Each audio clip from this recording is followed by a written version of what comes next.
السلام علیکم ورحمۃ اللہ وبرکاتہ۔ کبھی آپ نے غور کیا ہے کہ ہم میں سے بہت سے لوگ اپنی زندگی میں کسی ایک مشکل کے ختم ہونے کا انتظار کر رہے ہوتے ہیں۔ کسی کو رزق کی پریشانی ہے، کسی کو گھر کے حالات کی فکر ہے، کسی کو اپنے بچوں کی فکر ہے، کسی کو اپنے رشتوں کی فکر، کسی کو اپنی صحت کی، اور کسی کے دل میں کوئی ایک ایسی بات ہوتی ہے جس کا ذکر وہ کسی سے نہیں کر سکتا۔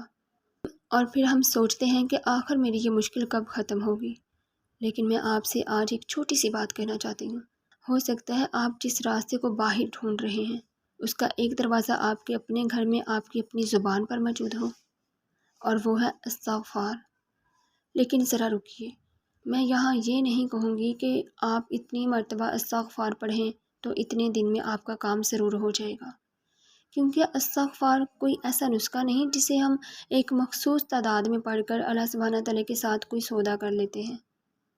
استغفار تو اللہ سبحانہ تعالیٰ کے سامنے جھکنے کا نام ہے، اپنی غلطی ماننے کا نام ہے، اپنے رب سے یہ کہنے کا نام ہے کہ یا اللہ سبحانہ تعالیٰ، میں کمزور ہوں، مجھ سے غلطیاں ہوتی ہیں، لیکن میں تیرے دروازے کو چھوڑ کر کہاں جاؤں۔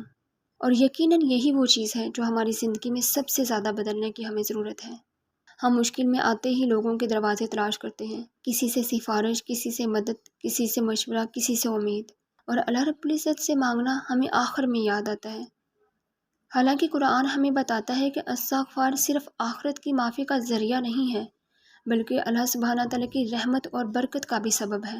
حضرت نوح علیہ السلام نے اپنی قوم سے فرمایا تھا کہ اپنے رب سے مغفرت مانگو، اور پھر بارش، مال، اولاد اور نعمتوں کا ذکر آتا ہے۔ یعنی استغفار کا تعلق صرف اس گناہ سے نہیں جو ہمیں یاد ہے۔ استغفار ہماری پوری زندگی کو اللہ سبحانہ تعالیٰ کے ساتھ جوڑنے کا ایک ذریعہ ہے۔ اب ایک بات بہت غور سے سنیے، ہم سب سے غلطیاں ہوتی ہیں، کبھی زبان سے، کبھی آنکھوں سے، کبھی دل سے، ہاتھوں سے، کبھی کسی کے بارے میں غلط سوچ کر، کبھی کسی کا دل دکھا کر، کبھی نماز میں سستی کر کے، کبھی کسی نعمت کی قدر نہ کر کے۔ اور بعض اوقات تو ہمیں خود بھی معلوم نہیں ہوتا کہ ہم سے غلطی کہاں کہاں ہوئی ہے۔ اسی لیے استغفار کو صرف اس وقت یاد نہ کریں جب آپ کو یاد آئے کہ مجھ سے گناہ ہو چکا ہے۔ استغفار کو اپنی زندگی کا معمول بنا لیجیے۔ آپ چل رہے ہیں، استغفار، گھر کا کام کر رہی ہیں، استغفار، کھانا بنا رہی ہیں، گاڑی چلا رہی ہیں، سونے سے پہلے استغفار۔ اور اگر کبھی دل بہت زیادہ بھاری ہو جائے نا تو خاموشی سے بیٹھ جائیے اور اپنے رب سے باتیں کریں۔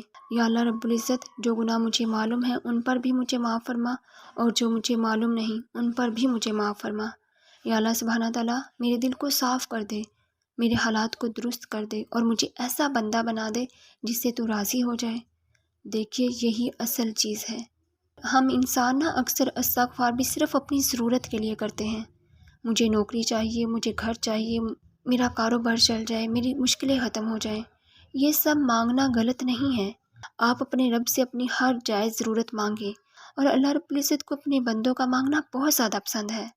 لیکن استغفار کو صرف اپنی خواہش پوری کرنے کا ذریعہ نہ بنائیں، اسے اللہ سبحانہ تعالیٰ کے قریب ہونے کا ذریعہ بھی بنائیں، کیونکہ اگر اللہ تعالیٰ سے ہمارا تعلق مضبوط ہو گیا تو پھر ہمیں یہ سمجھ آ جائے گا کہ کون سی چیز ہمارے حق میں بہتر ہے اور کون سی نہیں۔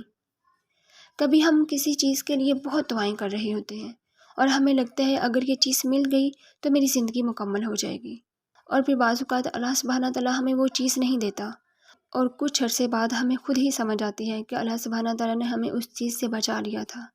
اسی لیے دعا کرتے ہوئے یہ بھی کہنا سیکھیں، یا اللہ مجھے وہ عطا فرما جو میرے حق میں بہتر ہے، اور اگر میری مانگی ہوئی چیز میرے حق میں بہتر نہیں تو میرے دل کو اس سے ہٹا دے اور اس سے بہتر عطا فرما۔ یہ توکل ہے۔ اور استغفار کے ساتھ جب توبہ آتی ہے نا تو انسان کے اندر اصل تبدیلی تب شروع ہوتی ہے، کیونکہ صرف زبان سے استغفر اللہ کہنا کافی نہیں کہ زبان چل رہی ہے اور زندگی وہی کی وہی ہے۔ اگر ہمیں معلوم ہے کہ ہم کسی غلط کام میں مبتلا ہیں تو ہمیں اس سے نکلنے کی کوشش بھی کرنی چاہیے۔ اگر کسی کا حق مار رہے ہیں تو وہ حق واپس کرنا ہے، اگر کسی کا دل دکھایا ہے تو معافی مانگنی ہے، اگر کوئی گناہ بار بار ہم سے ہو رہا ہے تو اس سے بچنے کے لیے عملی قدم اٹھانا چاہیے۔ یہی سچی توبہ کی طرف قدم ہے۔ اور ایک بہت خوبصورت بات میں آپ کو بتاتی ہوں، کبھی کبھی انسان گناہ سے زیادہ اپنے گناہ کی وجہ سے مایوس ہو جاتا ہے۔ وہ سوچتا ہے اب مجھ سے بہت غلطیاں ہو چکی ہیں، اب اللہ سبحانہ تعالیٰ مجھے کیسے معاف کرے گا؟ میں اتنی بار توبہ کر چکا ہوں، پھر دوبارہ وہی غلطی ہو جاتی ہے، اب شاید میری توبہ قبول نہیں ہوگی۔ اگر آپ کے دل میں بھی کبھی ایسا خیال آیا ہے تو اس خیال کو اپنے اوپر ہیوی کبھی نہ ہونے دیں۔ اللہ تعالیٰ کی رحمت سے مایوس نہ ہوں۔ غلطی ہو جائے واپس آ جائے، پھر غلطی ہو جائے پھر واپس آ جائے، لیکن اس کا مطلب یہ ہرگز نہیں کہ آپ جان بوجھ کر بار بار گناہ کریں اور معافی مانگتے رہیں۔ سچی توبہ کرنا سیکھیں۔ بس شیطان تو یہی چاہتا ہے کہ انسان گناہ کے بعد اللہ سبحانہ تعالیٰ سے دور ہو جائے، لیکن مومن کا راستہ یہ ہے کہ گناہ کے بعد اپنے رب کی طرف واپس آتا ہے، اور یہی استغفار ہے۔ اب سوال آتا ہے کہ استغفار کتنا پڑھیں؟ تو میری پیاری بہنوں، استغفار کے لیے اپنے لیے کوئی ایسا نمبر لازم نہ کریں جسے شریعت نے لازم نہیں کیا۔ آپ جتنا آسانی سے پڑھ سکتی ہیں پڑھیں۔ رسول اللہ صلی اللہ علیہ وآلہ وسلم کثرت سے استغفار فرمایا کرتے تھے۔ آپ چاہیں تو استغفر اللہ پڑھیں، اور اگر آپ کو لمبا استغفار یاد ہے تو وہ بھی پڑھ سکتی ہیں۔ سید الاستغفار بھی بہت عظیم دعا ہے، اسے یاد کریں اور صبح و شام پڑھنے کی کوشش کریں۔